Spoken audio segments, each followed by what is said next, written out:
Tea கடை வந்து வெளியில் இருக்குது. அந்த ஐடி கம்பெனியில் வேலை பார்க்குற மாதம் 1,00,000 2,00,000 சம்பாதிக்கிறவங்க அங்கே தான் சாப்பிட்றாங்க, டீ குடிக்கிறாங்க.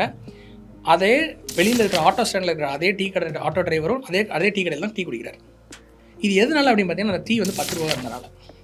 அப்போது தங்கத்தையும் 10 ரூபாய்க்கு வாங்க முடிந்தால் எல்லாருக்கும் அஃபோர்டபுள் ஆகிடும். எனக்கு ஒரு வேலிடேஷன் நமக்கு இப்போ எல்லாருக்குமே தேவைப்படும். ஒரு பிஸ்னஸ் ஸ்டார்ட் பண்ணுறதுக்கு முன்னாடி நம்ம யாராவது ஃப்ரெண்ட்ஸ் ஃபேமிலி யாரும் நமக்கு சஜஷன் கேட்போம்ல.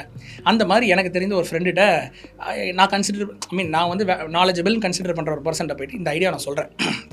தங்கத்தை 10 ரூபாலேருந்து 10 ரூபாய்க்கு வாங்குற மாதிரி ஒரு ஆப்பை பில்ட் பண்ணலான்னு இருக்கேன். இது வந்து எப்படி போகும்னு நீ நினைக்கிறேன்னு கேட்டப்போ அவன் என்ன சொன்னான்னா, தங்கத்தை வந்து எல்லாருமே கடையில் வாங்கி பழகிட்டாங்க, நீ ஆப்பெல்லாம் போட்டால் யாரும் வாங்க மாட்டாங்க, அதனால் நீ டைம் வேஸ்ட் பண்ணாதண்ணா, இருக்கிற தொழில் நல்லா பாரு, புதுசாக இதுலேயும் காலை வச்சு கஷ்டப்படாத, அது கஷ்டம், மக்கள் மாற மாட்டாங்க, முடியாதுண்ணா. நான் சொன்னேன், எப்படி அப்படி இவ்வளோ ஷுவராக சொல்கிறேன், அது ஏன் முடியாதுன்னு நீ சொல்கிறேன்னு கேட்டால், நான் எழுதி தரேன், ஒருத்தன் கூட ஆப்பை இன்ஸ்டால் பண்ண மாட்டான்னு எனக்கு சேலஞ்ச் பண்ணுறான். நான் வந்து ஏதோ இந்த விளையாட்டுக்கு சொல்லலை, ஒருத்தன் கூட பண்ண மாட்டான் அப்படிங்கிற மாதிரி சும்மா கொலோக்கியலாக சொல்கிறேன்னு கேட்டேன். இல்லை நான் லிட்டரலி சொல்கிறேன், ஒருத்தன் கூட இன்வெஸ்ட் பண்ண மாட்டான், ஏன்னா அவன் எதுக்கு உங்ககிட்ட வாங்க, கடையில் போய் வாங்கிக்கலாம் அப்படின்னு சொல்கிறான். இது வந்து என்னோட ஒரு அந்த ஸ்பார்க் அங்கே ஸ்டார்ட் ஆகுது. ஆக்சுவலி ட்ரிகர் பாயிண்ட் ஆச்சு.